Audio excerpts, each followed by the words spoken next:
பழச தூக்கிட்டு வராதீங்க. உங்களை காயப்படுத்துறவங்களை அங்கேயே மறந்துடுங்க. உங்களை வேதனைப்படுத்துறவங்களை அங்கேயே மறந்துடுங்க. அந்த வருத்தத்தை, அந்த டேட்டை கூட மறந்துடுங்க. அதை விட்டுருங்க, அதை விட்டுருங்க. இனி அதுக்கு இடம் கொடுக்காதீங்க. அது உங்களை பாழாக்கி கொண்டிருக்கிறது.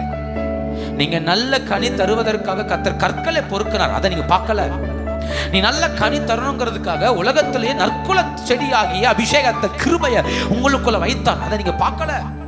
நீங்க நற்குல செடி தரணும், கனி தரணுங்கிறதுக்காக 24 மணி நேரம் வேலி எடுத்து பாதுகாத்தார் கர்த்தர், அது நீங்க உணரல. நீங்க நல்ல கனி தரணுங்கிறதுக்காக கோபுரங்களை கட்டி தூரத்தில் வரக்கூடிய ஆபத்துகளையும் சொப்பனத்துல, தரிசனத்துல வெளிப்படுத்தி பாதுகாத்தார், அதை மறந்துட்டோம் நம்ம. நீங்க நல்ல கனி தரணுங்கிறதுக்காக தோட்டத்துக்குள்ள ஒவ்வொரு நாளும் காலையும் மாலையும் வந்து உலாவி உலாவி உலாவி பேசி பேசி பேசி நம்மளோடு கர்த்தரே நடந்து வந்தார், அதை மறந்துட்டோம் நம்ம. மறந்துட்டோம். நம்ம எதை நினைச்சோம் தெரியுமா? நடந்து வந்த பாதைகள், வந்த காயங்கள் ஆபத்தானது, தழும்புகள் ஆபத்தானது.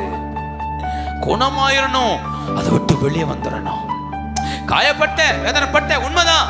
ஆனா கர்த்தர் என்னை காப்பாற்றினார். அந்த இடத்தை விட்டு கர்த்தர் தூக்கி எடுத்தார். அந்த மனிதர்களுக்கு முன்பே என்னை கர்த்தர் வாழ வைத்தார். அவ்வளவுதான். கர்த்தர் என்னை உயர்த்தினான்னு சொல்லணும், வாழ வைத்தான்னு சொல்லணும். அதே மனிதர்களுக்கு முன்னிலையில் கர்த்தர் எங்களை மகிமைப்படுத்தி வைத்திருக்கிறார். அதை பார்.